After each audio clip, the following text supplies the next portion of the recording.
Channel بدلنے سے مسئلہ حل نہیں ہوگا، خود کو بدلو۔ وظیفہ بدلنے سے مسئلہ حل نہیں ہوگا، خود کو بدلو، یہ اصل چیز ہے۔ جب بھی کسی مشکل میں پھنس جائے، کسی بھی مشکل میں گرفتار ہو جائیں تو اس آیت کا ورد شروع کر دیں، اللہ تعالیٰ مشکل حل فرما دیں گے۔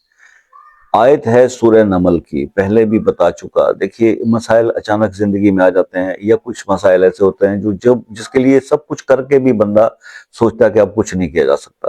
تو سورہ نمل کی آیت ہے امن یجیب المضطر اذا دعاہ ویکشف السوء۔ اس آیت نمبر 62 ہے۔ اس کو آپ نے صرف یہ کرنا ہے کہ اس کو چلتے پھرتے بلا حساب پڑھنا شروع کر دیں۔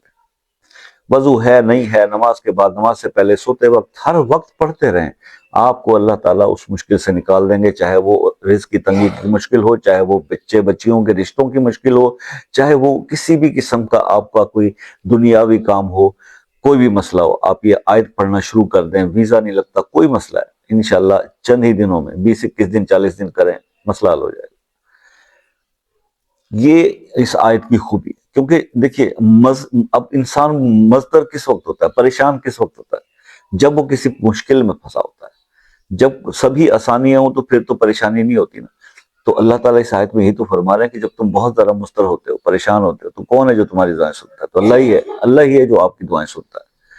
تو اللہ کی طرف رجوع کرنا ہے۔ جب پریشانی میں پھنس جائیں تو یہ آیت بہت بہت زبردست امپیکٹفل ہے، آپ اس کو بلا حساب پڑھنا شروع کر دیں، ٹھیک ہے؟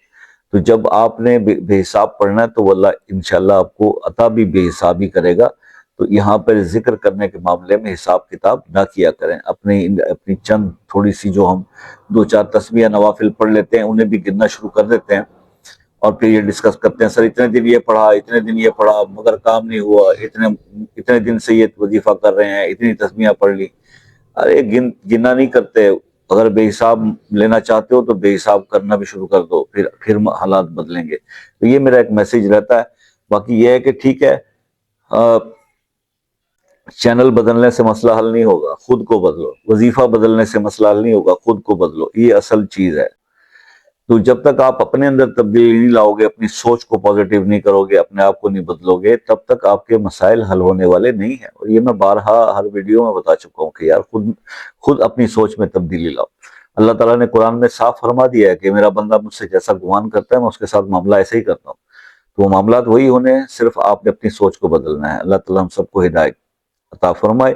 باقی یہ ہے کہ اس عمل کا فیڈ بیک ضرور دیجیے گا تاکہ دوسروں کا فائدہ ہو سکے۔ مجھ سے رابطہ کرنا ہو تو واٹس ایپ پر ایک میسج کریں اور کال کا ٹائم لے لیں، چاہے پاکستان میں ہے چاہے کسی بھی ملک میں آپ رہتے ہیں، آسانی سے بات ہو جائے گی۔ دوسری بات یہ، اگر کسی مسئلے میں پھنسے ہوئے حل نہیں ہو پا رہا تو پھر دعاؤں کے لیے وہ مسئلہ اپنے نام کے ساتھ کمنٹ میں لکھ دیں۔ پرسنل کوئی پرائیویسی بات ہے، کوئی ایسا مسئلہ ہے جو لکھا نہیں جا سکتا، کمنٹ میں نہیں بتایا جا سکتا، تو آپ واٹس ایپ پر وائس یا ٹیکسٹ کر دیں۔ کچھ اور کہنے کی ضرورت نہیں، بس کہہ دیں گے جو دعاؤں میں شامل کر لیں، ہو جائے گا۔ باقی یہ ہے کہ ہم تو خود آپ سے ہر وقت یہ ریکویسٹ کرتے رہتے ہیں کہ دعاؤں میں یاد رکھیے گا، اپنا بہت سارا خیال رکھیے گا۔ انشاءاللہ زندگی رہی تو نیکسٹ کسی ویڈیو میں ملاقات ہوگی، تب تک کی اجازت دیجیے، اللہ حافظ۔